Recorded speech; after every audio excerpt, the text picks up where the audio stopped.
bells? We've got to answer the bell. Now let's go.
There we are. Good Friday afternoon. I am Chris Yow. He is Mo Patton, as you can see below our faces. Glad to have you guys with us here as we get you ready for the weekend. Man, what a fantastic show we have lined up and a fun weekend ahead in so many different ways. So looking forward to plenty of great sports action from preps to pros all weekend long. It's going to be a fantastic weekend. I'm super pumped and excited to talk about it today. But first, Mo, how are you? I'm good, man. Like you said, looking forward to the show, looking forward to the weekend. A lot going on. And it's kind of the storm before the storm because there's a lot going on this weekend and there's definitely a lot going on next week. So might as well get it cranked up now. I have been sneezing all day. Allergies are rampant today for whatever reason. And it doesn't happen when I'm in the big part of the house, but when I come out here to the sunroom and sit by this vent, it's like I've got tissues galore over here, just waiting to use them. Well, at least you've got tissues. Could be at worse. Least, I mean, you're not sitting there drowning. I did prepare at least somewhat. So anyway, we got a little bit bigger schedule of events today and this weekend. But before we do any of that, Mo, we have to do this. Happy birthday to the kid, Justin Kulik. We're not going to sing to Hey, it. thanks, man. Hey, you're welcome, man. Hey.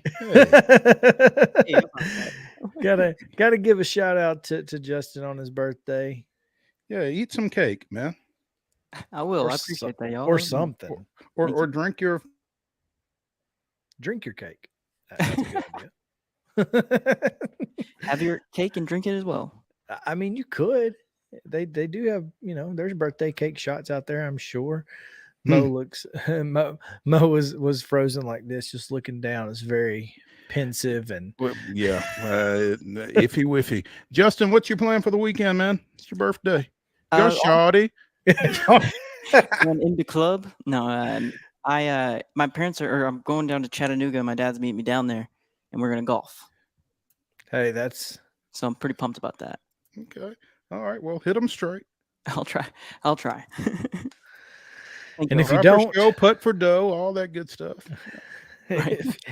If you don't hit them straight, wear comfortable shoes. We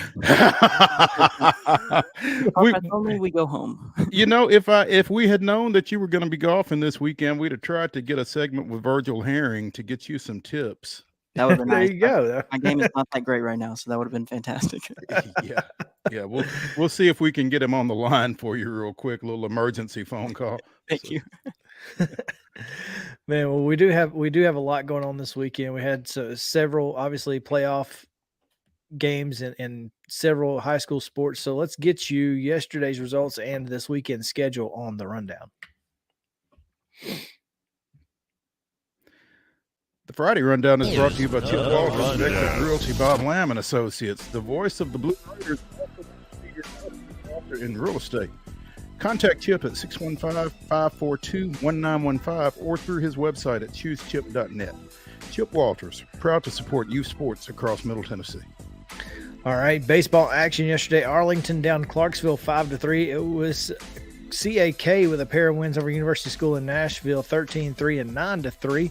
Centennial 4-0 winners over Green Hill, and Collierville down. Well, hold up just a second.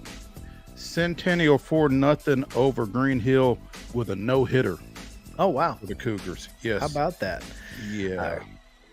Collierville with an 11-6 win over Rossview. CPA downs Briarcrest Christian 13-0 and 10-0. Eagleville with a pair of wins to advance with 8-4 over Hollow Rock Brewston and 15-0 in Game 2. McKenzie ends Richland season with 5-2 and 12-6 wins. Loretto with Game 1 win over Milan 6-4, and Independence, how about that, with the Eagles, a big 5-2 win over Mount Juliet in Game 1. Murfreesboro Central Magnet edges South Gibson 7-6.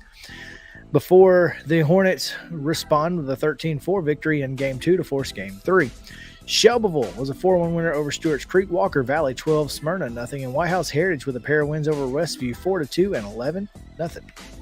Ryan Yates, by the way, with that no-hitter for Centennial. So I would assume that the Cougars will roll out Georgia Southern signee Eli Lamb at some point today as they try to clinch. Boys soccer action from yesterday. Murfreesboro Central with a 3-1 win over Sycamore. It was Station Camp blanking Hendersonville 1-0. Brentwood still unbeaten after downing the Admirals of Franklin 5-1. Rossview with a 1-0 win over Clarksville. Valor Collegiate defeated Martin Luther King 1-0. It was Harper 3, Republic 1, Merrill Hyde 3, Kip Nashville 0. And college baseball action on Thursday. Charlotte opened the series at home with a 3-2 win over visiting Middle Tennessee State. Also, Arkansas 8, Vanderbilt 2, Belmont with a 4-0 win at Bradley. Lipscomb defeated Jacksonville State, not so cocky, 6-1, and North Alabama in a shootout, 11-10 over Austin Peay. In the majors, Cardinals doubled up the Dodgers 16-8, and the Sounds over in Durham, North Carolina with an 8-4 victory over the Bulls. The Bulls. Baseball action today. Milan forced Game 3 with a 8-2 win over Loretto earlier today. They'll play again in just a few minutes, scheduled for 2:15. Smyrna is over at Walker Valley, and Shelbyville Central will be at Stewart's Creek at 6:30. That Smyrna Walker Valley game's at 5 p.m. Clarksville's at Arlington at 7. Green Hill at Centennial also at 7, and Independence hosting Mount Juliet for Game 2. Or is it? I think it's still at Mount Juliet. I think it's at Mount Juliet. Yeah, and they may be the home team, but I think it's at Mount Juliet. I'm not sure how that works. Yeah. So Mount Juliet Independence at Mount Juliet at 7 tonight. Softball action. Westview with a little bit of a shocker here. 3-0 over Summertown. Final there from earlier today. Joe Burns is at South Pittsburgh. They're playing right now, as is Perry County at Eagleville. Warren County's at Riverdale at 4. Nolensville hosts Beach at 6. At 6:30 is Smyrna at Coffee County, as well as Centennial at Green Hill. Times unknown to us. Rossview at Arlington, Greenbrier at Lexington, McNairy Central at Montgomery Central, Page at Soddy Daisy. Tomorrow at 6 o'clock, you can catch Loretto at Waverly. Boys soccer tonight. Ensworth is at Christian Brothers. That's a 6 o'clock start out in Memphis. Tomorrow, Forest goes to Merrill Hyde at for 1 o'clock, at 1 o'clock for a 1 o'clock start. University School of Nashville plays Notre Dame at the UTC Sports Complex. That's at 2 o'clock. Don't know if that's Eastern or Central. Republic goes out to Jackson, taking on Madison Academic, 4 o'clock first touch. Sycamore plays Valor Collegiate at Trevecca at 6. Franklin is at Station Camp at 7. Hendersonville is at Brentwood at 7. We don't have times for the following. Bartlett at Rossview, Clarksville at Collierville, Martin Luther King at Murfreesboro Central, Loretto at Harpeth, Grace Christian of Franklin at Lausanne, McCallie at CPA, or Memphis University School at Montgomery Bell Academy. And those times are not on TSSAAsports.com, which is why we don't have them. So who knows? Flying blind. We really are. College baseball action Friday, Saturday series. I think, let's see here. Middle Tennessee State still at Charlotte. Arkansas is at Vanderbilt. Tennessee will play a doubleheader today against South Carolina and finish up tomorrow in the finale. Austin Peay is still at North Alabama. Jacksonville State's at Lipscomb, and Belmont is at Bradley. Again, those are Friday and Saturday. No Sunday games this week. Major League Baseball series of area interest. The Dodgers continue at St. Louis against the Cardinals. The Yankees are at the Great American Small Park against the Reds. Milwaukee goes to Tampa Bay, and Seattle is at Truist. That game tonight is a 6:20 start and will be seen on Apple TV Plus. Good luck with that. Tomorrow's game 6:15 on Big Fox, and Sunday 12:35 on Bally. Minor league action. The Sounds continue their series over at Durham, and on the pitch, the Nashville Soccer Club goes. They go to Charlotte this weekend. It's a 6:30 first touch tomorrow. That is your rundown. There we go. We got there. You said Nashville's at, and I was like, you know what? I'll just finish it up. Yeah. The birthday boy birthday-ing over there, I guess. All right, here we go. Top story today, Mo. You posted a little bit earlier.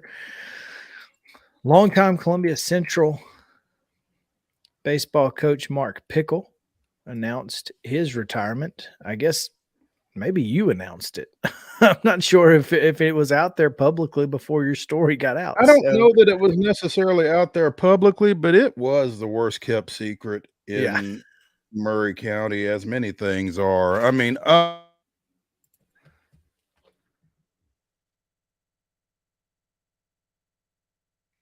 Iffy Whiffy is getting the best Mo today.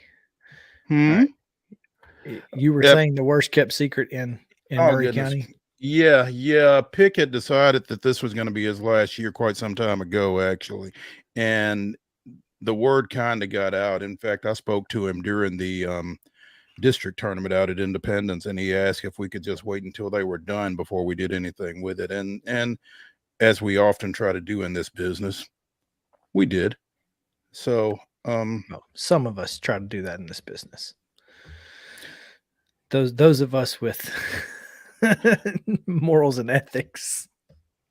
There are some out there who don't. Now, I'm not saying everybody. I'm just saying there are some people out there who would not have honored that request. Oh, you're absolutely right. Yeah, I try not to recognize those. But anyway,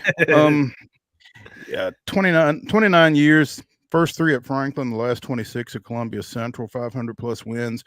Inducted into the Tennessee Baseball Coaches Association's Hall of Fame earlier this year. Among the guys he's coached were a couple of Major League All-Stars, also Hayden Stone, who I think recorded the last out on the mound in Vanderbilt's first national championship back in 2014. And he's had some illustrious guys come through that program. And I think Columbia Central will have a challenge in coming up with their successor for him. So it's kind of hard to replace the guy. Yeah. Now he, as we mentioned in the story that's up on the website at mainstreetmurray.com, he would like to see former Lion, current assistant, Devin Simlar succeed him. He's been on staff the last couple of years. We'll see how that goes.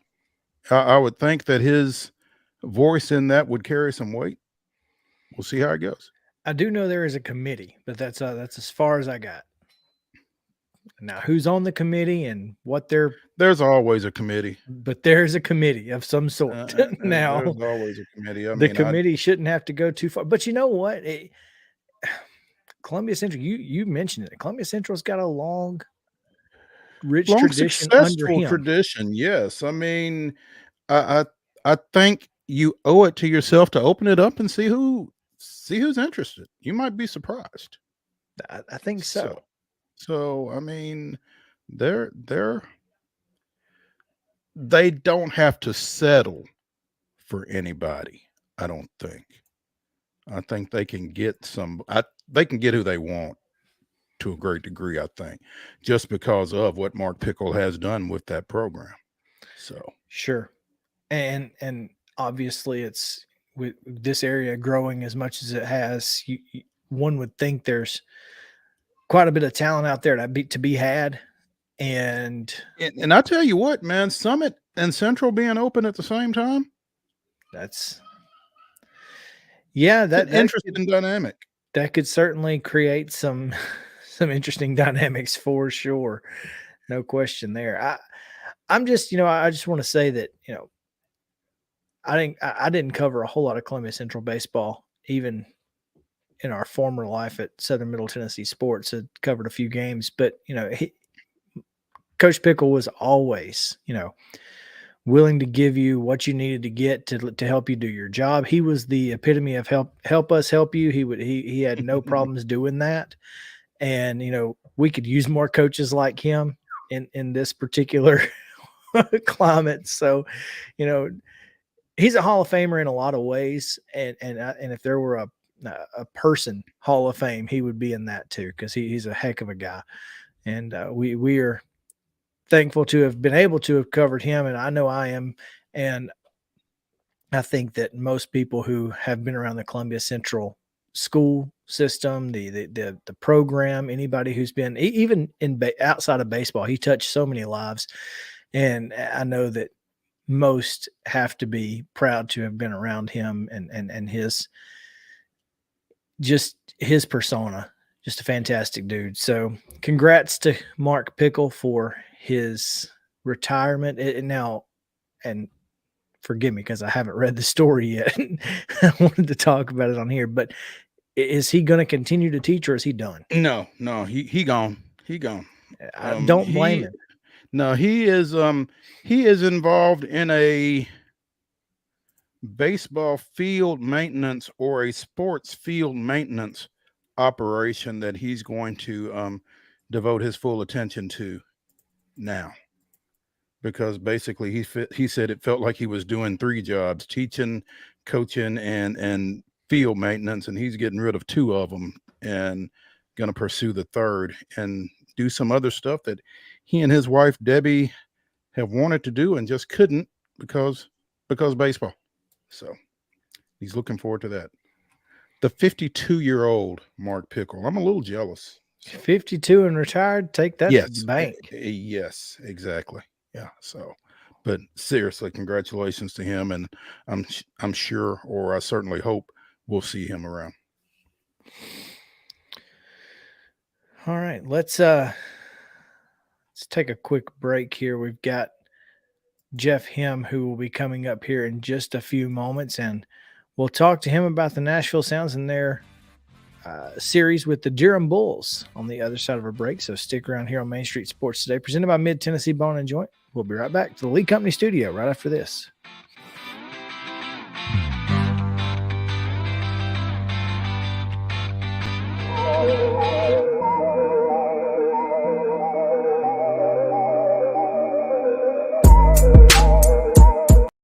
Mid-Tennessee Bone and Joint treats your orthopedic injuries and existing conditions. Our trained physicians will get you back in the game faster. Contact us at 931-381-2663 or www.mtbj.net.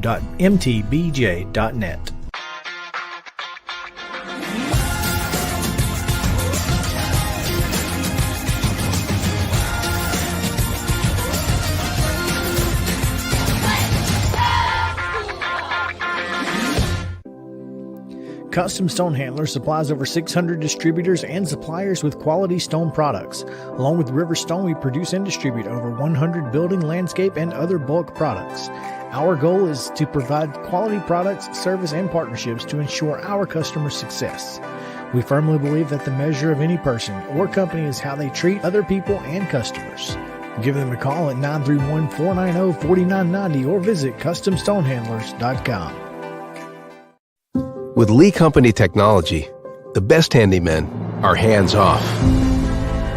Lee Company techs have been using visual findings and other smart technology tools for years to add transparency and virtually take customers along. You see what we see, whether we're in a crawl space or on a roof. With Lee Company, technology helps us help you, no matter what's happening in the world or at your house. You can't see the sights without the sounds. From the crack of the bat to the roar of the crowd and everything in between, discover what Hit City has to offer. Spend your nights cheering on the Nashville Sounds at First Horizon Park with giveaways, fireworks shows, theme weekends, and more. Single game tickets are on sale now. Visit NashvilleSounds.com to claim your seat today.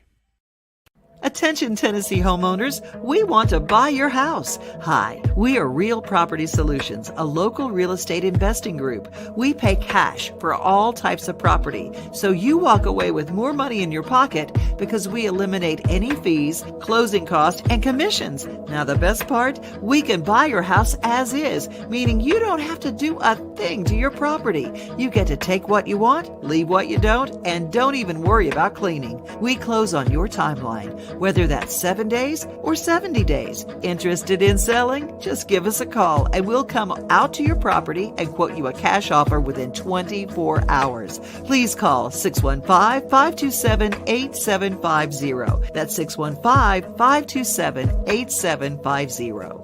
Mid-Tennessee Bone & Joint has been the official sports medicine provider for Murray County Schools for more than 40 years. We specialize in orthopedic service, and our Ortho Quick Walk-In Clinic lets you bypass the ER. Visit us online at www.mtbj.net.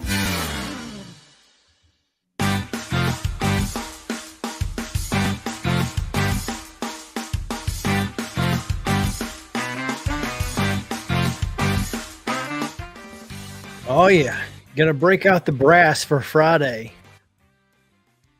Love some good brass included in the bumper music there. This is Main Street Sports Day presented by Mid Tennessee Bone and Joint. I'm Chris Yow. He's Mo Patton. We're coming to you from the Lee Company studio, and as we do each and every Friday, we welcome in a member of the team from the Nashville Sounds, and when they're on the road, it just so happens to be play-by-play voice Jeff Him, as he joins us on the Real Property Solutions Hotline. Jeff, what's going on, man? Hello, guys. How are you? How's Durham? Durham's good. We've had good weather this week. We've got the tarp on the field now, but I think we're going to clear for tonight. And the temperature's good. We've mostly been dry. Sound's got a nice wind last night. So all is well off Tobacco Road. That's good. That's from what I understand, I've never been over there, unfortunately, but I hear that's a pretty nice park. It is a nice park. It was built in 1995, replacing the Durham Athletic Park, which is where, if people think of Bull Durham, that's where the movie was filmed, which is not far from here, but it's not where the Sounds are playing this week. I actually did walk over there the other day, though. It's being used by a local college of some sort, I believe. So the field itself is in beautiful shape, and then the kind of the facade and the old ticket windows and all that is as run down as you might think it is for an old minor league stadium, but it's kind of cool to walk over there and see it. But anyway, yeah, this park is really nice. It was built in 95, and they've done a great job keeping up with it. Parts of it have been renovated and updated over the years, and they just did some more expansion to the clubhouse areas this past off season. So yeah, it's very nice. It's kind of tucked in where it's located, with some apartment and office buildings around it. So it's got kind of an intimate feel, and hitters like it usually based on the conditions and the way it flies. They've got a 32-foot blue monster in left field. And then with a video board? Yeah, with a video board built into it, actually. How cool is that? Yeah, will it work if I flip my screen? Will that work? Can I do that on this show? Hold on. Maybe I think I can do it, actually, Jeff. I can show you left field right now, and you can see what I'm seeing.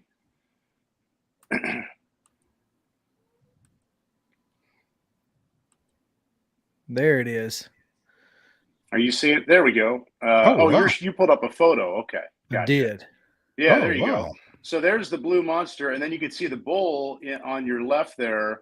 That's the homage. It's sort of like the Sounds having a way nicer guitar scoreboard than they had at Greer Stadium, but it's an homage to it. That is the Hit Bull Win Steak. And then do you still win a steak? And they do, and then at the bottom it says hit grass, win salad. So you can win a steak or a salad depending on where on the bowl you hit that, and it lights up. Even if you don't hit a home run off of it, the eyes light up red when somebody for Durham hits a home run. So that part of it's cool. Their uniform look is kind of the Bull Durham style, still the blue and orange. So it's cool. I enjoy coming here. They've got a good operation. The ballpark is good. It's usually good baseball. Durham's really good, as we know from last October in the league championship against the Sounds. But the Rays do a good job developing talent. So the baseball's always good. There's sort of the Carolina Duke component not far from here geographically. And so last year we were here and had an off day. I went and checked out those campuses just to soak up what was around us. So, yeah, this is one of my favorite spots in our new International League setup here. I really enjoy coming to Durham. Yeah, I was going to ask if I thought they were still with the Rays, and so they are. Yeah, obviously the talent is pretty good over there. It is. Yeah, they've been. This park was built in '95 and used to be an A-ball affiliate for the Braves, and then ever since Tampa Bay has been around since 1998, Durham's been AAA for them. So they've won a lot of titles here. The Rays, they win at all their affiliates, and the Brewers are similar, but the Rays take it to another level with the consistency of their different minor league affiliates, having good teams and winning, and the way they value that. And so, when you face Durham, between it being a Rays affiliate and how good Tampa Bay is, and then just kind of the expectation, you're going to see good baseball. These two teams are within a win of each other in the standings. They're both just above 500, and it's been good baseball so far. The Sounds had some big hits last night and really needed a win and got it, and now they'll try to get even tonight facing a local product. I don't know if you guys saw this yet. I tweeted it a bit ago. The Sound, so Durham's had some rotation movement because the Rays have had some rotation movement, and they've made a change here tonight. It's going to be Sean Hunley, who is a Hermitage native, a Mount Juliet alum, and a former Vol. So the Sounds will be seeing right-hander Sean Hunley tonight, who had a 1-something ERA at AA, and tonight will make his AAA debut against the Sounds. From a biscuit to a bull. That's right. There you go. That's awesome. That is pretty cool. It's rare that you get a chance to see the both teams have a local connection when we have these conversations. So that is really, really neat. Obviously, hope that Sean does well. Hope the Durham Bulls lose. Maybe it's nothing going to the ninth, and we can get a double from Keston Hira or something. Well, to your point, it is worth noting, like, how many stars have to align for something like this to happen. And Durham will come to Nashville later in the year. Who knows where? Hopefully Sean Hunley will be in the big leagues, but maybe he's with Durham still and he'll pitch in his home area.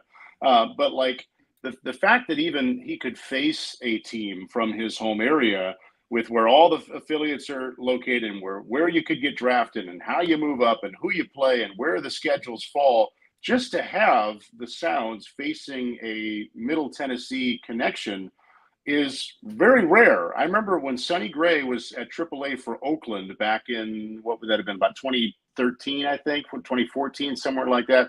It was such a big deal when he pitched against the Sounds for Sacramento when they were in town, just because, A, you've got to get drafted, B, you've got to get as high as AAA, C, you've got to be in a league that has your city involved, D, you've got to be with that team when they come to town, and then E, you've got to be lined up to pitch. I mean, I love that stuff just because of there's so much randomness isn't the right word, but there's so many things that have to happen at the minor league level to get something like that where either you play for your home area, which Sonny rehabbed later when the Sounds were an A's affiliate. That was, I know, really special for him. I just talked with Ethan Small a little bit. He gets to, whenever he's at AAA, he sleeps in his own bed when the Sounds are at home, being a Spring Hill resident. That's pretty cool. Tim Dillard got to do that a number of years. And now, again, we're out on the road, so it's not like Sean Hunley is back in Nashville, but still a Middle Tennessee connection facing the Sounds is not something that happens very often. A lot of Venn circles have to really kind of intersect No for doubt. that to take place. And Jeff, to the point that you were making regarding Durham and how good they are, Tampa Bay's, approach, I guess, is pretty well documented. They don't hang on to a lot of guys just because their financial build doesn't allow that. So they have to do it the way they're doing it, and they've done a heck of a job at it. They do, and they have given out some smaller contract extensions to some of their current big leaguers. So if they feel like they can lock up a guy, give him the financial ease, and maybe eat up some of his arbitration years or some of his free agent, they will do that. They're not to the degree of the Oakland A's where you almost know you're not going to sign one of those guys long term. But you're right; they have to rely on their minor league talent. The Brewers are very similar, and there are a lot of things I think that the Brewers do that are similar to the Rays. And there are some people with the Brewers baseball operations department who came from Tampa Bay. So the Rays, there is a Rays component, I think, around a lot of big league organizations, because even if you're the Dodgers or the Yankees and you have the resources, let's not forget that the Dodgers and the Yankees, the last decade or so, have also had outstanding farm systems. So and some of that comes from how they evaluate talent. And you get Andrew Friedman with the Dodgers, who came from Tampa Bay. So you're pulling guys from the Rays to help run other big league teams, and the resources there might increase from what they were in Tampa Bay, but you're still getting the benefit of what those guys know from a player development standpoint. The Rays are also well known, and the Brewers are doing this too this year, in taking a chance on a guy who might have been an afterthought somewhere else. And maybe they see something with a particular pitch, and all of a sudden that guy becomes a big leaguer after he got designated by somebody else. So there are a couple different things I think that the Rays and the Brewers do with less than the highest resources that are very commendable in what they do from a scouting standpoint to find something little that they can maximize. I've talked with a number of Sounds pitchers the last couple of years who are new to the Brewers, and they say, yeah, when I got here, they said something that, I'm paraphrasing, but it was like, yeah, they liked my slider, but they also showed me this, that, and this that I can do with my slider to make it even better. So it's not like guys come in and they're overhauled. I think the good teams find something little that they can expand and make that player even better. They're not trying to turn an overhand guy into a side armor necessarily, but they're trying to make little tweaks that can have a big difference. And players love that. And so there's a reason that guys want to be with the Brewers and be with the Rays and then become Sounds and Bulls because of what they think it can do for their career if they are indeed coming in from the outside. One of the things my dad complained about for years and years while he was, really big into minor league baseball in Birmingham was that the White Sox the Barons would be so good in the first half, and then the White Sox would just raid the pantry. And so he would get so frustrated, be like, man, we were just so good. And then you get to the playoffs and they can't win. And, that's one of the things that these successful organizations haven't done, Braves included. And you see a lot of guys here in Nashville who have been here for several years, really honing their craft and getting better, and not necessarily rushing to the big leagues. And I think there's something to that, I think. And yeah, and I think it takes a lot of depth to win at the minor league level, because especially when you're talking about a AAA affiliate, if there is somebody just having a lights out season for the Sounds, he's probably going to go to Milwaukee at some point. Unless, like last year, Bryce Terang didn't get up there. I was surprised by that, but they have a really good shortstop up there. Now Bryce is playing some second base. So even a season like Terang had last year, more times than not, that guy's going to get to the big leagues. And so a lot of times, if you're making the postseason at the minor league level and you're, say, the AAA team, you're probably trying to win in the postseason with a lot of guys who are recently up from AA, because if you've had a really good AAA season, it's because you've got good players, and those good players are probably in the big league. So you win with depth at any level. And, the Brewers have had some injuries. The Sounds are going through that right now. No Sal Frelick, no Keston Hira. Tyler Naquin is still on the injured list. Josh Van Meter is still on the injured list. It's piled up a bit, and so that what good teams do, and the Brewers are doing this right now, they go outside the organization and they find guys that they can bring in to stack the AAA team or the AA team or whatever, but also guys that they feel like they're not going to acquire somebody if they don't think he can really help them potentially at the big league level too. And that's what I think we've seen the Brewers and the Sounds do, is especially with relievers that, bullpens evolve so much over the course of a year. The names change, and we've seen a lot of turnover in the Sounds bullpen, and about half of it is because they're up in Milwaukee now because they're trying to evolve up there with their bullpen. And so it's, you always see additions at AAA, and the best teams that still win at AAA go about it by bringing in the right people and the right players to accomplish two things at once: keep winning at AAA, but also get more guys to the big leagues when needed. Jeff Ham, play-by-play announcer for the Nashville Sounds, joining us on the Real Property Solutions hotline here on Main Street Sports Today, presented by Mid-Tennessee Bone and Joint. And I actually got through that without my Wi-Fi going out, so yay. Jeff, you were running through some folks that are not available at this moment, and because my Wi-Fi had gone out, I did not notice, or I couldn't tell if you mentioned Keston Hiura or not. What's his situation? Okay. Yeah, he suffered a knee injury at last weekend at the back end of our homestand, which is just a crusher in so many ways. He had always hit when he was a Sound, but he was also really developing an impressive two-strike approach, laying off the pitches that had always enticed him and led to some strikeouts, taking those and then ripping the next pitch that was in the zone for a base hit. It was really fun to watch. The good news is it sounds like it's only going to be a few weeks rather than like months or the rest of the year or something like that. But he did hurt his knee it would have been the Saturday game, and then went on the injured list last Sunday. So it's been nearly a week now without Keston. But the good news is, again, it's not a super long-term injury. I think, you talk about the Birmingham comment you made, Chris, like first half and second half. The Sounds are going to add some guys toward the second half of this season, like Keston, like Sal Frelick, and the lineup is going to get even more dynamic when some of these guys do come back from the injuries. So it all, you like to think, levels out, and the Sounds have gotten thin at times this year, especially on the position player front, but they're battling. They're a game over 500. They've still sent some guys up to Milwaukee. And I think as other guys get healthier, it's going to be a win-win for both the Sounds and the Brewers come June and into July. Well, that kind of explains, Jeff. I made it out to First Horizon Park Saturday for that Gwinnett game, and Keston was not in the lineup. And I texted Yow and I said, of course, Keston's not playing. I didn't know what was up. I just thought he was getting a day off. But glad to hear that's nothing serious. Hope to get him back quickly because, man, he was rolling. He was. I mean, like I said, we'd always shown the power and the batting average. And the question every year, the last 3 years, was, will it translate back to Milwaukee? And sometimes it had for small stretches, but not for extended stretches.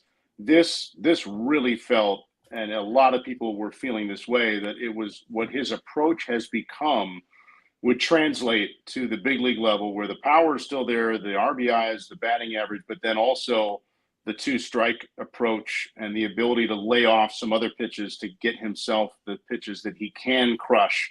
It was pretty fun to watch, and hopefully he's back relatively soon and can keep up what he'd been doing. Now, Jeff, he came off the 40-man, didn't he? He did. He was out of minor league options this spring and did not have a great spring, so he got designated for assignment. I thought another team, like in Oakland or some team that's not expected to contend this year might take a shot at him, and nobody did. And he accepted the assignment off of waivers and not on the 40-man to come to the Sounds. I know he loves Nashville. I know he loves he's been with Rick Sweet and our hitting coach Al LaBeouf, bench coach Ned Yost IV. He's been with those guys for several years now. There is a comfort factor for Keston with the Sounds and the field staff and the ballpark in Nashville. And I think he was open to keeping that familiarity and knowing that he needed to get to work. He was going to be around guys that could help him do what he had done in the past. As Rick Sweet would tell you, This guy not only has hit at AAA, he's hit for about 1.5 years in the big leagues. It's not like this has never worked for him at the big league level. It just hadn't been sustained over a longer period of time. Rick Sweet tells me all the time, you don't just forget how to hit. So it's in there for Keston. I think this 2-strike approach adjustment is really what's going to take him literally and figuratively to that next level. Jeff Hamm again on the Real Property Solutions Hotline. Jeff, that room you're in looks awfully narrow, and maybe it's just the way the camera is, but it's a very narrow looking room. Is only room enough for one, huh? Look, there are, let's just say if there are 10 things on the list, there are 9 things I love about Durham. The one that I would change, and they're not listening to me, and it's been this way for a long time, my booth is up the first baseline. I'm looking down at the first base dugout and at first base. Now, they do give us monitors that give us the behind home camera angle. So if a pitch is just off the outside corner, I can actually call it that way and not see it from the side view where it doesn't look outside from looking at home plate live. So they give us monitors. They give us that I can patch into a crowd microphone that's up above behind home plate. But yeah, I'm in a little bit of a narrow booth, and it's because they squeezed us into a smaller press box down the first base line. And that's the only thing I would change if you're giving me a blank slate for Durham. Otherwise, I love coming here. Hey, Jeff, again, I made it out Saturday night, first time I've gotten out there this season. The ABS challenge was in effect. What have you seen to this point with ABS and the 2 different approaches and how they're being received, I guess? I've seen enough to know we should go to the challenge system 100% of the time for the rest of eternity. The ABS is fine. It's what I love about the challenge system is there's strategy to it. You only get 3 per game. You win the challenge, you retain it. So you can't burn them all in the second inning. Well, you can, but you're not going to have any. And then if there's a bad ball strike call in the 8th inning, you're out of challenges. So be it. So there's strategy to it. It values the ability of good catchers to receive pitches, which can influence calls and then can influence challenges. Guys in the big league level, some certain catchers up there are paid a lot of money because they're good framers and receivers. That goes away in the ABS, where it literally does not matter where the catcher catches the ball. It just matters, did the ball go through the virtual strike zone? And we're seeing catchers catch the ball down, near the shoe tops of the batter. But if that slider curled through the zone, it's being called a strike. So visually, it's odd. There's no strategy to the automatic ball strike system. And, the umpires people call it robot umpires. The plate umpire is still standing back there. He wears an earpiece and he calls the ball or strike based off the technology in the ABS games. And in the challenge system games, what I also like about this, it recognizes that more than a large majority of the time, the plate umpires are right and they're really good. But if there's something egregious at a key moment of the game and a team has a challenge left, they've got recourse. So the challenge system just combines all the best of all worlds. You can only challenge balls and strikes, so we're not getting into safe or out or fair or foul or anything like that. I don't know if there were challenges, Mo, the night you came out. If there were, you saw it. It goes up on the video board. Everybody sees the virtual pitch come in. Fans, players, everybody sees where it was. Was it in there? Was it out? Takes about 15 seconds, and you move on. I love it. And comparing it to the automated system, which has none of the human element, none of the strategy, and takes away the ability of plate umpires who are largely very, very good at this. There's nothing that tells me they should go to that rather than the challenge system. But for now, we've got it through the end of the year where the Tuesday, Wednesday, Thursday games are the ABS, the Friday, Saturday, Sunday is the challenge system. So that by the end of the year, I think Major League Baseball can go to all these minor league teams and say, what did you like? What don't you like? Here's the numbers. Here's how many times the ABS was slightly wrong. We're still seeing that. There are pitches that the stat tracks will show should have been a ball or a strike, but it told the umpire to call it the opposite. So it's not perfect on the ABS side, but the challenge system I love. It engages the fans. It allows, as Rick Sweet will tell you, it allows managers to still chirp a little bit at the plate umpire if they want to. And I think there's the human component of that, which is kind of fun at times. So I hope the challenge system is what sticks out of this. And if it were up to me, it would go forward 100% of the time right now.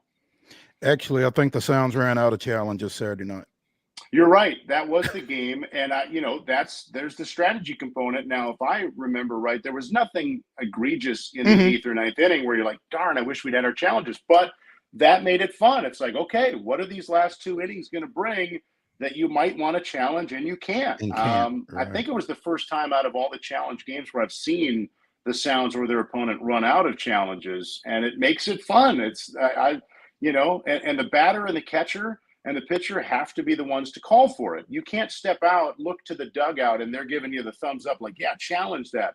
If the plate umpire thinks you're getting help from the dugout or from anybody, he won't acknowledge the challenge to go forward. It's got to come instantly from the pitcher and catcher or from the batter. I love it. I think it's fun. I think it's great. I think there's strategy. It's quick. Move it on. It's got all the best of both worlds, in my opinion. I was intrigued, Jeff, because I think y'all's leadoff hitter challenged the first at bat for Nashville. Well, what I later learned on that, I want to say that was the night literally the first pitch of the game got challenged, and there have been some bugs that are working out on some of this. And what I later learned is the plate umpire initiated that on the very first pitch because he wanted to make sure it was working correctly. I think he knew where he felt the pitch was, but he wanted to check upstairs literally for the communication to make sure that it would work. But you're right. There were some early game challenges there. And again, the strategy comes in like you got to weigh, okay, nobody on, 2 outs. I'm down 0-2 in the first inning. Yeah, I'd like to challenge it, but I'm gonna let that go because we got bigger fish to fry later in the game. Like I think the strategy part of it makes it really fun, and I know the players and some of the front office people and the manager and the coaches of the two so far, they're 100% in on the challenge system. It's awesome. Yeah. Hey there, fella. You've got company. I got my stats now. I got my stats for the game. There we go. That's good There you stuff. go. Yeah. Jeff, as always, we appreciate your time. I just want one more thing. Tonight and tomorrow night, Durham has fireworks. Do you stick around for that, or do you get out of there as quickly as possible? I am usually going through the post-game show when the fireworks are going off. Sort of. I sort of do. It's kind of, you see it. The novelty wears off quickly when you're working the game. I'm not really like, ooh, look at that. It's fireworks. For me, it's more about, okay, I got to turn the crowd mic off and I got to close the window if I'm going to get through the out-of-town scoreboard while the fireworks are going off. Now, do you have a flash? Do you have a flashlight, Jeff? Because don't they turn the lights down in the press box as well for that? Not usually in the press box. No, Okay. It's not to the point where I need the flashlight on my phone. I've done that doing some basketball games for the starting lineups. You're on the air and they turn the lights off. It's like, oh, where's my flashlight here? I got to be able to see my sheet. But thankfully, it doesn't happen too much in baseball games. Awesome. Oh, well, we appreciate it again and look forward to seeing you guys back at First Horizon here soon. And be careful out there, but also have fun. It's Durham. It's always a blast, and we appreciate your time, man. Thanks, guys. See you next week. Thanks, Jeff. When we come back, Braves chatter right after this. Plenty of moves on the Braves front. Speaking of roster moves, so tell you what they are. Main Street Sports Today, presented by Mid-Tennessee Bone and Joint. Back after this.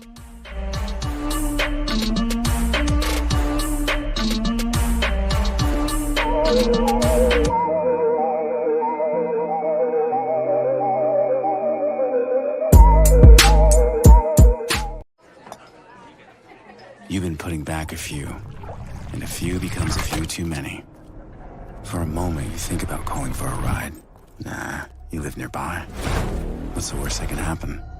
You get pulled over, your insurance goes up, you lose your license, you total your car, you kill someone. Tired of hanging lights every year? We get it. That's why Southern Nights is here to help. We install programmable lighting on your home or business so you can enjoy beautiful, customizable lighting all year round. No more ladders, tangled lights, or cold nights outside. We do the work, you do the celebrating. Call Southern Nights today and take the hassle out of holiday lighting forever. For a free quote, give us a call at 931-241-3074 or visit our Facebook page at Southern Nights. There is nothing better than drinking an ice-cold beverage while taking in a Nashville Sounds baseball game. Hi, I'm Stephanie Miller with Mornings on Main Street. The Nashville Sounds and Main Street Media Television have teamed up to promote Sunday Family Fun Day here at First Horizon Park each Sunday home game. Just go to your favorite Main Street Media website and click on Sounds Main Street Media Day banner to register to win free tickets. And then we'll see you here at the ballpark.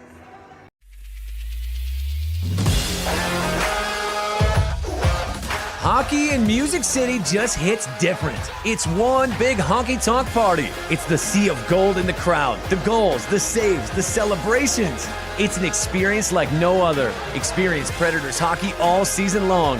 Visit NashvillePredators.com/season tickets and join the Loyal Legion today. That's NashvillePredators.com/tickets, and we'll see you at Bridgestone Arena.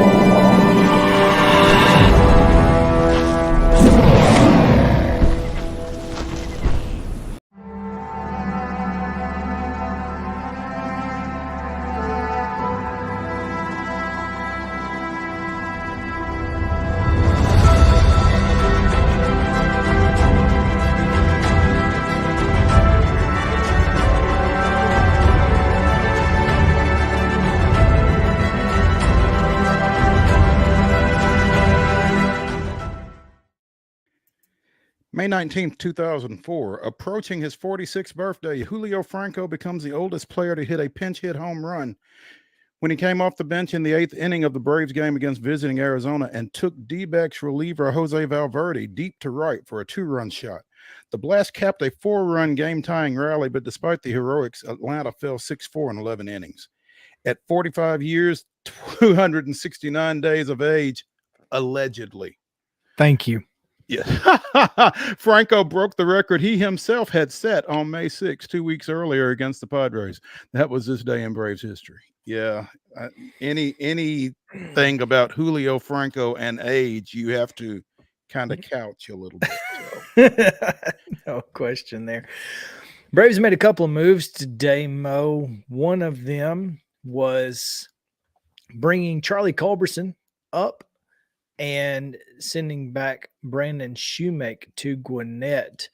And that particular move, I think is probably the best thing for everybody involved.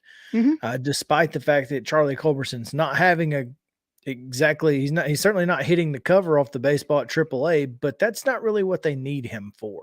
They need Brandon Shoemake playing. They need Braden Shoemake playing. Actually, Culberson started in right in that game Saturday night when I was out at First Horizon, and he still got the gun. But yeah, if somebody's going to be a utility infielder for this Braves team right now, it doesn't need to be a guy who has a handful of at-bats at the major league level, who still has some developing to do. You know, for the same reason Vaughn Grissom needed to go down, Braden Shoemake needs to be down. And so I think this probably would have taken place sooner, but Culberson, as we just talked in the last segment about Keston Hiura, was not on the Braves 40-man. And so until Adrianza went on the 60-day injured list, I don't think there was a place to bring Culberson onto the 40-man. So I think that was the key to that. But yeah, other than that, this should have been 2 weeks ago, probably. Right. And Dylan Lee has been placed on the 15-day IL, and that is left shoulder inflammation. And so Lutge is back or whatever. But here's the thing. Hey, here's the best part about that, Mo. Mm-hmm. Charlie Culberson can also pitch. We've seen it. Charlie Culberson can also play first base. He can play anything. I mean, he's a guy that can, he's not going to hit very well, but we don't necessarily need him to hit. We just need him to give some guys a day off. Yes, one guy in particular, I think. That's what we need. So there is that. So this weekend, obviously, the Braves have the Mariners, and game 1 is on Apple. Game 2 is on Big Fox. You said that earlier. Mm-hmm. And game 3 is on Bally Sunday afternoon. This weekend is going to be an interesting set of games because, again, nobody knows who's pitching tomorrow. And Jared Schuster is scheduled to pitch on Sunday. So you've got a night game and then an afternoon game. If you go bullpen game on Saturday, you certainly limit your options on Sunday with a guy like Jared Schuster who's not been outside the 4th or 5th inning all year. How does that work? You hold on to Jesse Chavez for as long as you can, for one thing. He can't throw tonight. And now Dylan Lee is a guy who could usually get you 5 or 6 outs, to start the game. He's done. Have him. That's 2 innings. Yep. Jesse Chavez and Colin McHugh become really pivotal guys this weekend. I would say so. And one of them may be your opener tomorrow. I think they've got to be. And you know who I would like to see in the opener role? AJ Minter. Well, and think about it, because he was a starter and has opened. He opened in the World Series. He did open in the World Series, and I don't know if this was necessarily where you were going or not, but it gets him out of the way. Well, it takes the pressure off of him. He's not, go out there and just pitch. You don't have to worry about keeping. He's not protecting a lead. He's not trying to keep you close. You just go out and pitch, but it gets him out of the way. You throw him in the first, second, third, and you don't have to worry about him in the 7th, 8th, and 9th. I would love to see him try to get 9 outs in the first, go through the order one time. And we know he can do it. Yeah. I mean, so theoretically, yeah. I mean, it's a thought, and it's not a bad thought. There are worse thoughts. It's never going to happen, though, because, our manager's Brian Snicker. And he pitches the 8th inning because the power rankings come out on Tuesday. Exactly. And that's just how it works here, okay? I can't believe we've been using that line for 2 years. Nobody knows what we're talking about when we say that, by the way. We do. But the inside joke does make it a little bit more fun. Anyway. We know what it means. Yeah. But so, again, I don't expect much this weekend. I think Seattle's not very good, but I also think that the Braves, I mean, they could be terrible. They could be good. This could be a weekend where you see 60 runs between the two teams. I don't know. Well, the thing is, I don't know that the Mariners aren't good. I don't think they're playing very well right now. But I don't know that you can count on that continuing for 3 games. I mean, at some point they're going to be who they are. And I don't think that's the case right now. I don't think this is who they are. No. And as we mentioned, Bryce Miller, really good. So we'll see. Bryce Miller from Mount Pleasant. Bryce Miller from Mount Pleasant. There you go. Yeah. All right. We need to take a break because we do have our guest standing by. Jeff Metcalfe is talking a little WNBA as the season gets started tonight. It's going to be a lot of fun. So we'll catch up with him and find out what to look for in this year in the WNBA right after this on Main Street Sports Today, presented by Mid-Tennessee Bone and Joint.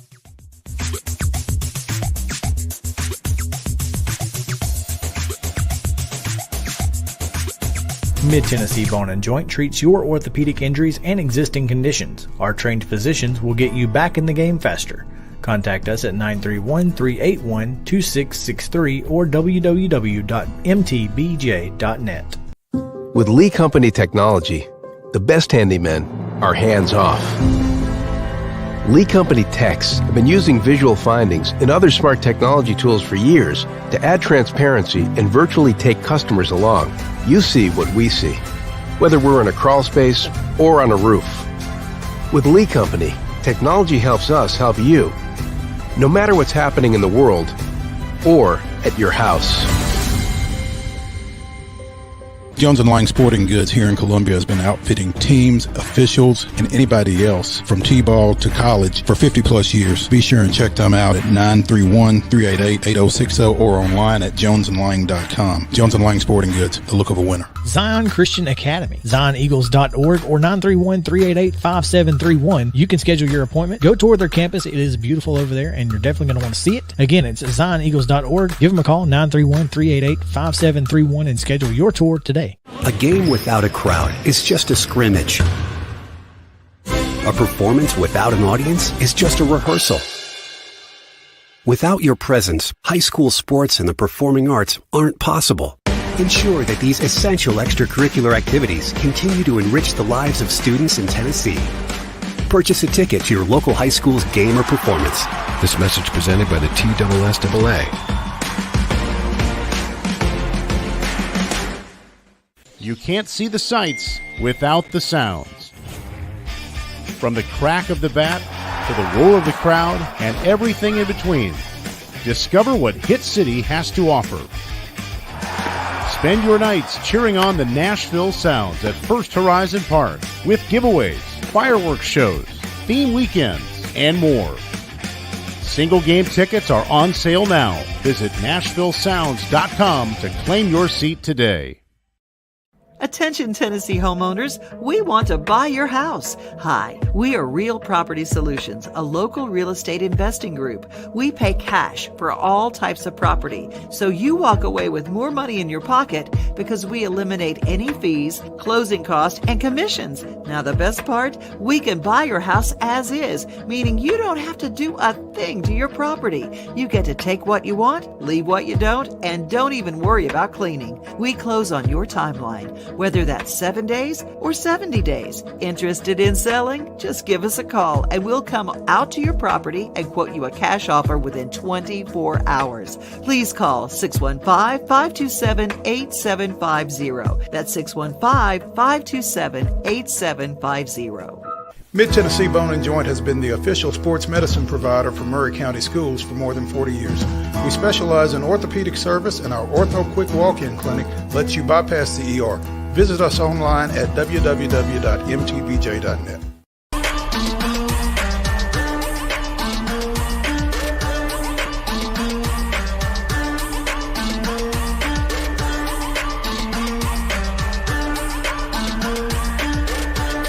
Welcome back in Main Street Sports Today, presented by Mid-Tennessee Bone and Joint. Chris Yow and Mo Patton here with you on this Friday edition as we get you ready for the weekend, looking ahead segment to what's coming up in just a few moments. But first, we go to the Real Property Solutions hotline. Real Property Solutions will buy your house as is. Take what you want, leave what you don't. Don't even worry about cleaning. All you got to do is give them a call, and they'll close on your timeline.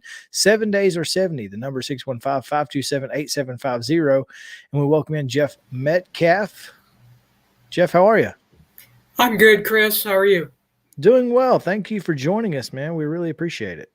Yeah, well, thanks for having me. I think it's a sign of where the WNBA is headed and where the league is going, just that you guys are asking someone from Phoenix to come on and talk about the league.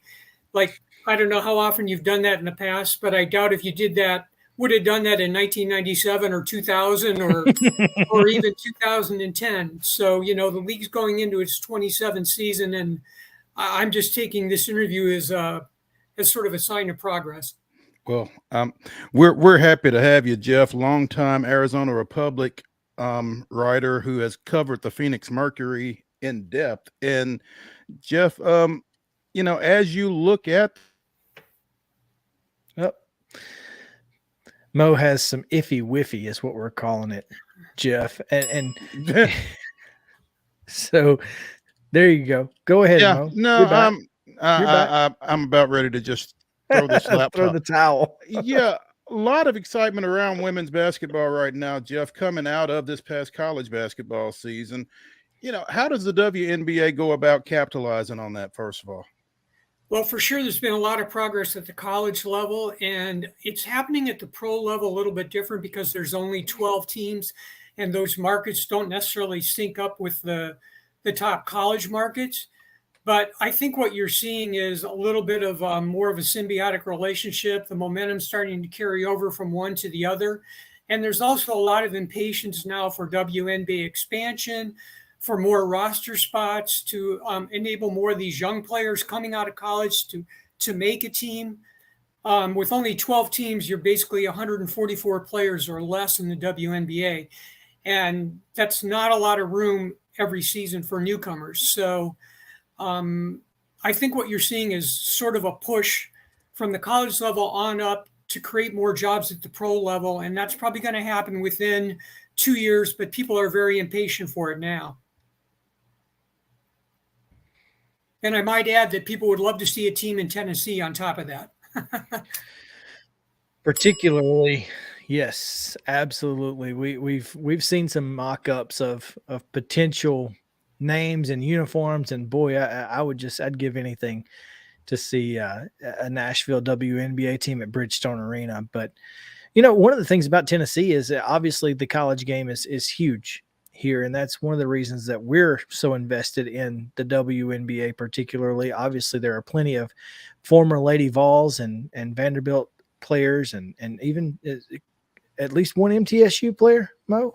At least one, and probably more than that. But yeah, as we consider that one, Jeff, is it the Las Vegas Aces and everybody else? Well, everybody says it's Las Vegas and New York are the two super teams, quote unquote, going into this season. Las Vegas won last year, and they've added Candace Parker to mostly the core group that they had from last year, Asia Wilson and Kelsey Plum and the other players there. So they're considered to be one super team. New York has added Brianna Stewart, Jonquel Jones, and Courtney Vandersloot, all elite level players. And so they're sort of considered a super team as well. And then after that, maybe Washington and Connecticut at the next level and on down through the 12 teams. But yeah, I'd say right now, Las Vegas, for me, Las Vegas would be a little bit ahead of New York, but I think it's going to be a real battle between those two teams.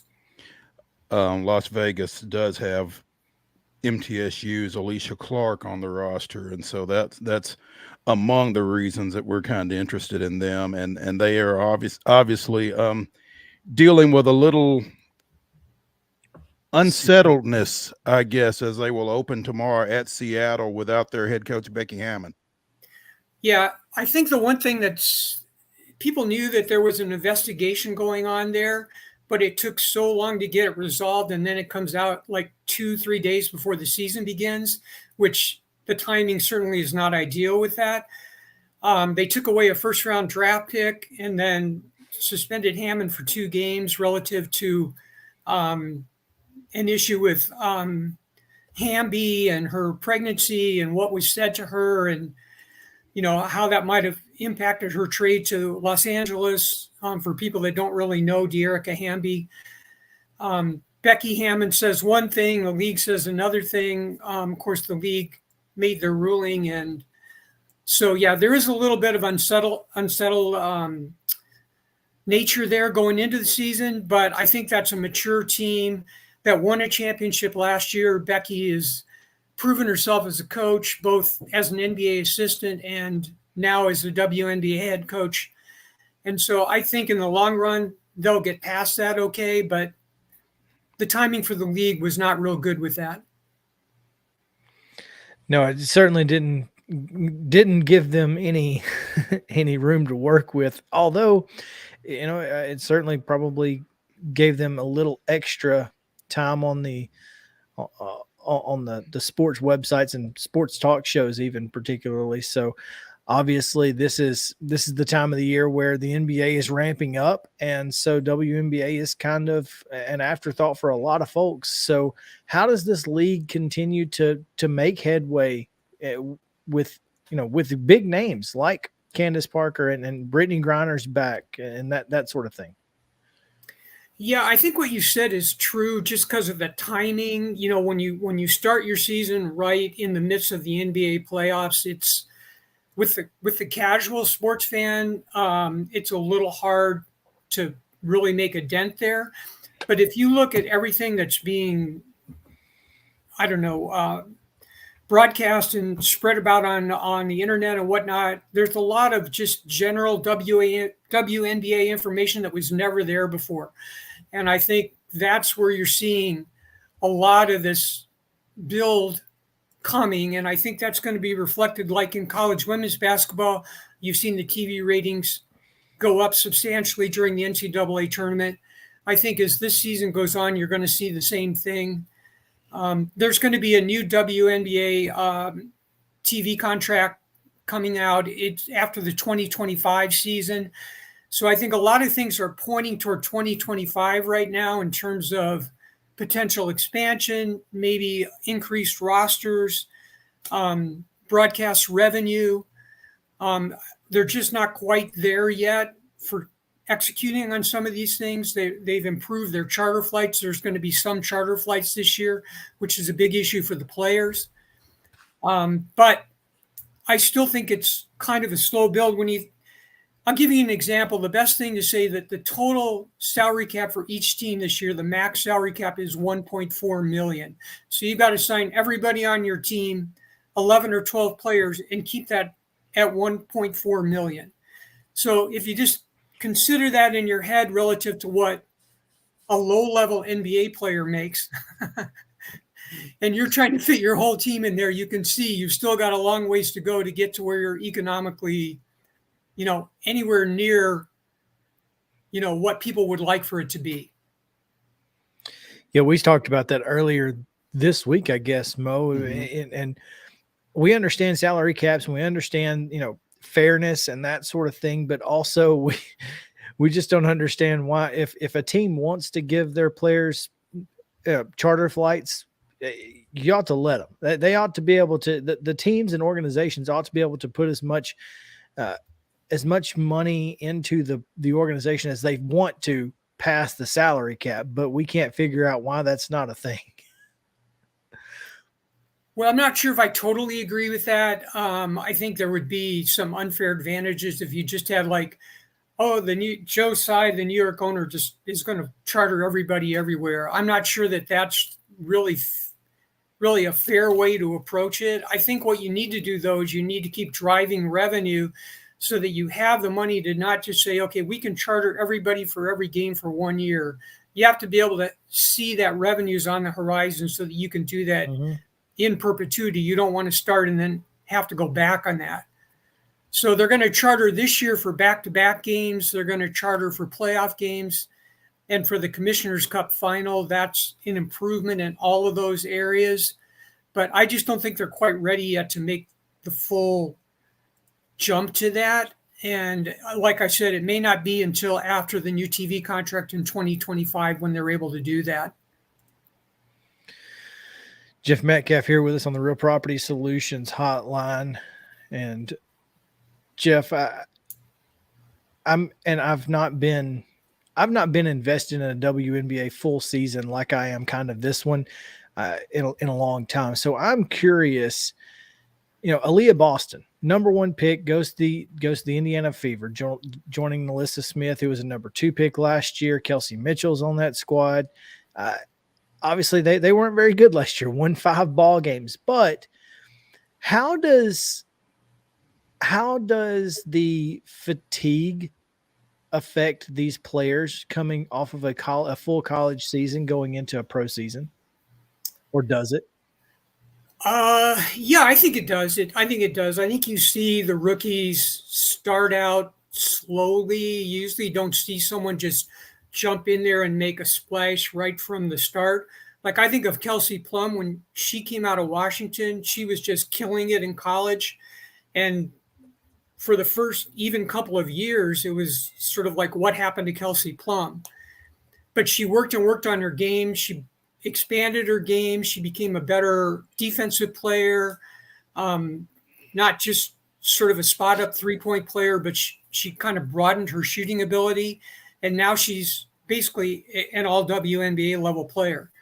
And I think for Aaliyah Boston and some of the South Carolina players and some of the players that are going to be coming in, like you're going to, in the next couple of years, you're going to see Caitlin Clark, you're going to see Paige Beckers, Reese, Brink from Stanford. You're going to see some of these players coming in, and they're more prepared than they were when the league first started to come in, but there's still a big learning curve there. And yeah, coming right off your college season, like you said, okay, now you got to just basically you finished in April, you're starting again, and you've got to go into, August, September. It's not necessarily set up to have breakout rookie seasons. And that's why sometimes you see rookie of the year numbers and they're not necessarily the greatest in the world, but then those players develop and become your all-stars down the road. Asia Wilson's a good example of that. Although she had a good rookie year, now she's an MVP level player. Interesting. I figured that, we saw it with football, and football is obviously a lot more physically taxing than basketball, but it's still, you're running up and down a court at full speed for a lot of games for over a 6-month period. And then, oh, by the way, you're going to get, 6 weeks off and you got to start right back up. And so I was curious how that would, play out throughout the entirety of a year. I'll be interested to see how Aaliyah Boston is able to handle it, and some of these others. Obviously, Ryan Howard had no problem handling it last year with Rookie of the Year, but that's not a surprise to us here in Tennessee that Ryan Howard can handle it. So yeah, I think she had a good year, and I think Aaliyah Boston will too. But there's going to be a big learning curve to just the level that she was successful at South Carolina versus what's going to happen now with the Indiana Fever. I mean, they're a very young team. And I think they're building in the right direction, but now you're going to have to get used to a lot of losing, and that's going to take a bit of a toll mentally on you too, just as you come into trying to become a pro player. I should say something on Brittany Griner. You mentioned Brittany Griner, and obviously I'm very familiar with her here from Phoenix. I think it's probably an unintended effect of everything that's happened with her imprisonment in Russia is it's given the league exposure beyond what they ever could have imagined. And she's good. The Mercury opener tonight against the Sparks is on national TV. Their home opener Sunday is on national TV. And I think there's going to be a lot of people tuning in just, okay, we kind of had an opinion about Brittany Griner. Maybe we have a different one now, or maybe we didn't think about her at all, and we want to know more about her. So she's going to be a central figure in this whole season too. I watched their first game last week when they played a preseason game, and you can tell she's not at that level. She was the runner-up MVP in 2021 when the Mercury went to the finals. She's not anywhere near that level right now, so it's going to be a build up to get her back to that level. But I think there's going to be a lot of interest beyond just sports itself in seeing Brittany come back. I think there's going to be a lot of interest, and Jeff, I feel like there's going to be a lot of emotion, through as she works through the early part of this season with everything that she's dealt with. Yeah, maybe both ways, because some people are going to have bad opinions about her that think that she brought this on herself. Other people are just going to be really glad that she's out and back. Other people are going to say, why did you do this prisoner exchange for a basketball player? So there's all kinds of different angles to take on this. Knowing Brittany, I'm just glad she's here. I'm so happy to see her have her attitude, her just her friendliness, her happiness. You can see it in her face every time that you're around her. And, she could have come out with that. Who knows how any of us that have been in prison for 9 or 10 months would have come out and how we would have dealt with it once we got back. And yet you want to say, if you knew her before, you want to say, well, she seems like the same Brittany. And I'm not sure if that's totally true, but it's close enough that you're just so happy that she's in that mental space. Because if you remember in 2020 in the bubble season for the WNBA, she left the bubble early because she was having trouble just dealing with being in Florida and confined all that time. And I thought about that all the time that she's in Russia, man. She had trouble just dealing with being in a hotel in Florida for a few months. Now she's imprisoned in Russia, and she spoke a lot about after she left the bubble in 2020, how she got help to make her more mentally strong, more just improvement in her mental health. And I asked her in her first press conference after she got back how that carried over while she was in Russia. And she said, yes, that was very important for her. And it's sort of an ongoing thing to get mental health help even since she's been back. Well, especially since she's been back, I guess. And so it's just really good for me to see her in the frame of mind that she's in. I'm sort of putting the basketball thing to the side right now. If she doesn't look like MVP Brittany right now, I'm not too worried about that, because I think as that season goes on, she'll get closer to that. But just seeing her back and seeing her playing is a blessing. Jeff, one quick question before we let you go. And we appreciate you taking some time with us today to talk a little WNBA. If not Vegas, if not New York, who? Most people seem to think the next group is Washington and Connecticut. I can see Washington as, if Elena Delle Donne stays healthy and just the general group that they've got there, they've got a lot of veterans there. I can see Washington being in the mix. Connecticut lost Jonquel Jones, but they still have DeWanna Bonner. They still have Brianna Jones and some other players back. I think they're going to be really good too. I think of teams that are maybe a little further off the radar, Dallas is very young, but people have been waiting now for a couple of years for them to have a big breakthrough with this young group that they've got. And I think that's possible for them this year. Maybe even Atlanta. I think Phoenix still has Griner and Taurasi, as their core players. So, again, Taurasi's 40 years old. What she got left in the tank and how healthy can she stay? But I think those are some teams beyond Vegas and New York that, you should be looking at this year. Jeff Metcalfe with us on the Real Property Solutions Hotline. Jeff, again, thank you so much for taking some time with us, man. We really appreciate it. We look forward to getting you on throughout the WNBA season and talking a little more women's hoops. Yeah, anytime. Thanks, guys. Yes, sir. Jeff Metcalfe, not McIntyre. Man, I haven't heard that name in a while. On the Real Property Solutions Hotline, 615-527-8750 is the number to call. If you want to sell your house, still buy it as is, take what you want, leave what you don't. Don't even worry about cleaning. And they'll close on your timeline 7 days or 70. Real quick, Mo, before we get out of here on this weekend, I want to talk about what we're looking forward to. One thing I failed to put into the rundown was college softball. Central Arkansas. I know. Central Arkansas and Middle Tennessee State play at 4:30 today. You can catch it on ESPN. So just change the channel on the tube and put it on ESPN. If you're watching us on Main Street Media TV, that winners tomorrow at 1, losers at 3:30, and then the losers bracket finals will be at 6:00 tomorrow. Championship on Sunday.